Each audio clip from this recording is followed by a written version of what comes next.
கோவிலில் தமிழிலே குடமுழுக்க வர வேண்டும் எல்லாரும் விரும்புறோம், யாருக்கு மாற்று கருத்து கிடையாது.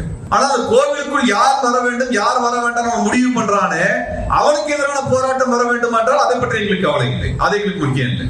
தூக்கில போடும் பொழுது அவனை ஹேங் ஹிம் அப்படின்னு இங்கிலீஷ்ல சொல்றது எங்களுக்கு பிடிக்காது. தூக்கில் போட்டு தமிழ் சொல்லுங்க ஏற்றுக்கொள்கிறோம் போடும்.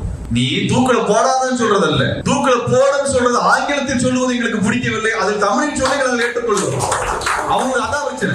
கோவில்ல சமஸ்கிருதத்துக்கு பதிலாக தமிழ் வர வேண்டும் நம்மளுக்கு மாற்ற கருத்து இல்ல. ஆனா கோவிலுக்குள்ளாக ஜாதி கடைபிடிக்கிறதை பற்றி எங்களுக்கு பிரச்சனை இல்லை, அது எங்களுக்கு பிரச்சனை இல்லப்பா. தமிழ் வந்துட்டா போதும். ஒருவேளை ஜாதிய பேரை சொல்லி திட்டினா பச்சை தமிழ்ல திட்டுகிறார்கள், அதனால் ஜாதியில திட்டிக்கலாம் என்று இருக்கிறார்கள் நம்மளுக்கு தெரியல. ஜாதி வரியர்கள் திட்டுவதெல்லாம் பச்சை தமிழில் திட்டுகிறார்கள், அதனால் நாம் அதை பற்றி பேச வேண்டாம் நினைச்சிட்டாங்கன்னு தெரியும்.